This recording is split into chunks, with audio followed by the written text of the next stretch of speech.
प्रिय विद्यार्थियों, मैं स्नेहता देवी सहायकाचार्य राजकीय विधि महाविद्यालय कोटा से और आप सभी का राजकीय विधि महाविद्यालय कोटा के YouTube चैनल में हार्दिक स्वागत एवं अभिनंदन।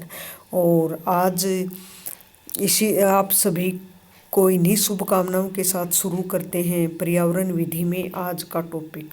आज जल प्रदूषण एवं निवारण नियंत्रण अधिनियम 1974 के अंतर्गत धारा 22, 23 और 24 देखते हैं। धारा 22 के अंतर्गत क्या है कि धारा 21 के अधीन लिए गए नमूनों के विश्लेषण के परिणाम की रिपोर्ट।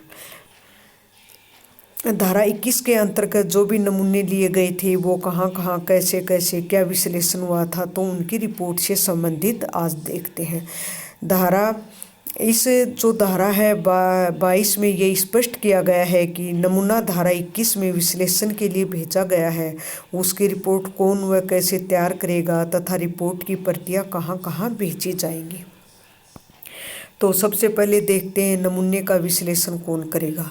तो केंद्रीय बोर्ड या राज्य बोर्ड द्वारा स्थापित या मान्यता प्राप्त प्रयोगशालाओं को जब धारा 21 में नमूना विश्लेषण हेतु भेजा जाता है तो उसका विश्लेषण धारा 53 के अधीन निम्न कर सकेंगे। कौन कौन करेंगे धारा 53 के अंतर्गत? एक तो सरकारी विश्लेषक और बोर्ड विश्लेषक। कौन कौन करेंगे? सरकारी विश्लेषक और बोर्ड विश्लेषक। फिर आगे क्या है, नमूने के विश्लेषण की रिपोर्ट किस प्रारूप में तैयार की जाएगी। कि ये तो ठीक है कि नमूने का विश्लेषण कौन करेगा। फिर यह है कि नमूने के विश्लेषण की रिपोर्ट किस प्रारूप में तैयार की जाएगी। तो इसमें है कि नमूने के विश्लेषण की रिपोर्ट विहित प्रारूप में 3 प्रतियों में तैयार की जाएगी। कितनी? 3 प्रतियों में। फिर क्या है कि रिपोर्ट की प्रतियां कहाँ कहाँ भेजी जाएंगी।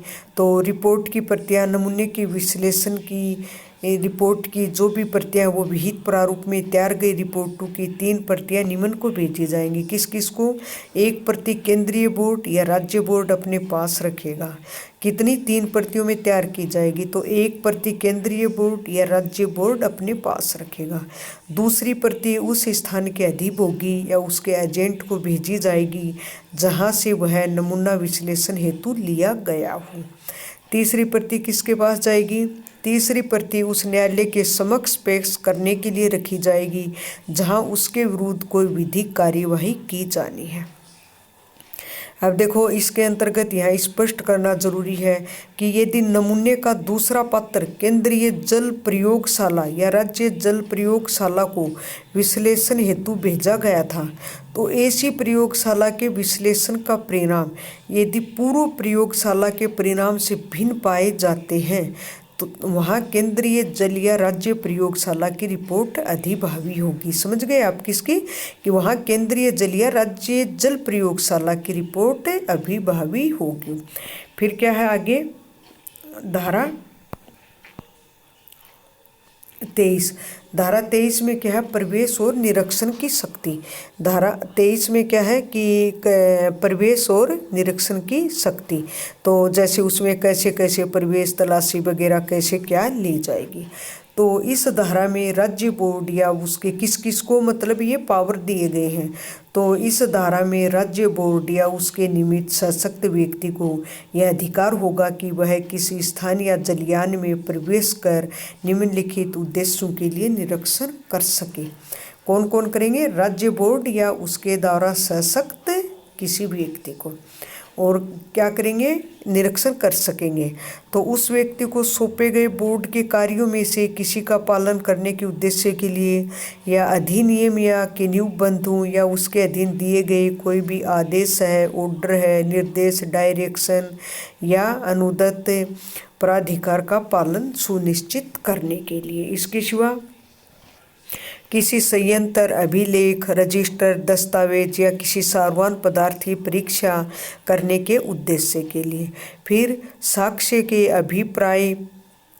अभिप्राप्त वगैरह करने के लिए उपरोक्त का अधिग्रहण करने के लिए, यदि यह विश्वास है कि इस अधिनियम के अधीन कोई अपराध किया गया है।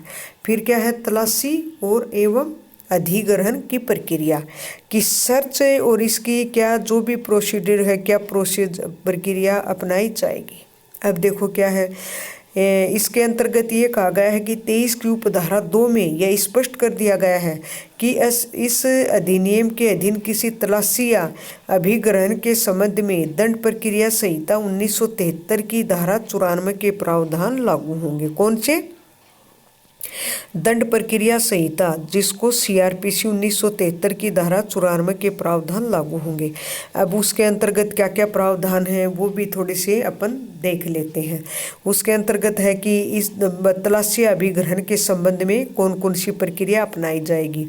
तो तलाशी लेने वाले स्थान में प्रवेश करना या आवश्यकता पड़ने पर उस स्थान में उपलब्ध लोगों की सहायता लेकर प्रवेश करना, उक्त स्थान पर प्रवेश करके तलाशी लेना, उक्त स्थान पर पाई गई संपत्ति को अपने कब्जे में लेना, बरामद की गई संपत्ति या वस्तु को मजिस्ट्रेट के समक्ष ले जाना या किसी अन्य स्थल पर सुरक्षित रखना, या जिस स्थान की तलाशी या निरीक्षण करना है यदि वह बंद स्थान है तो दंड प्रक्रिया संहिता 1973 की धारा 100 लागू होगी।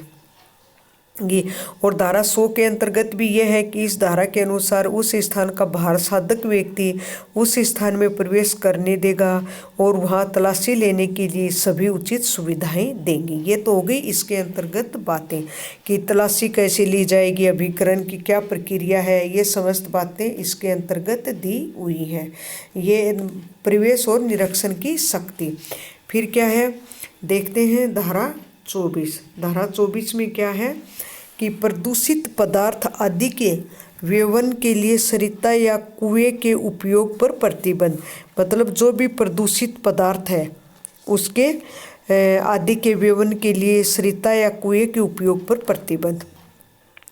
धारा 24 में क्या दिया गया है?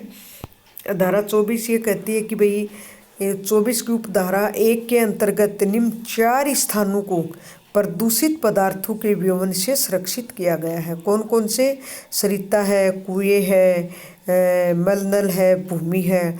और उपरोक्त तो जो भी ये चारों स्थान हैं, इन चारों स्थानों पर यदि कोई व्यक्ति जानबूझकर निम्न प्रदूषित पदार्थों का व्यवन करने के लिए प्रवेश नहीं करेगा और न ही इनके लिए उसे उन स्थानों पर प्रवेश करने की इजाज़त दी जाएगी। ये समस्त बातें इसके अंतर्गत हैं। फिर क्या है? यदि किसी विषाक्त पदार्थ के व्यवन की किसी अपहानिकारक पदार्थ के व्यवन की, किसी प्रदूषित पदार्थ के व्यवन की जो निर्धारित मानक के अनुसार नहीं, लेकिन इसी धारा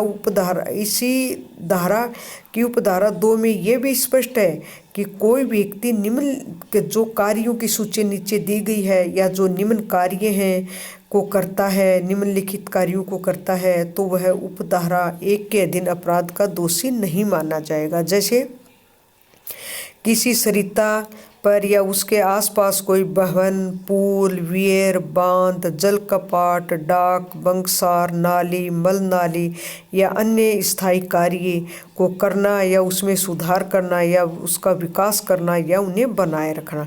यदि ये जो कार्य हैं इनसे संबंधित उनको बनाए रखना, सुधार करना, उनका विकास करना से संबंधित कोई कार्य करता है तो वो दोषी नहीं माना जाएगा।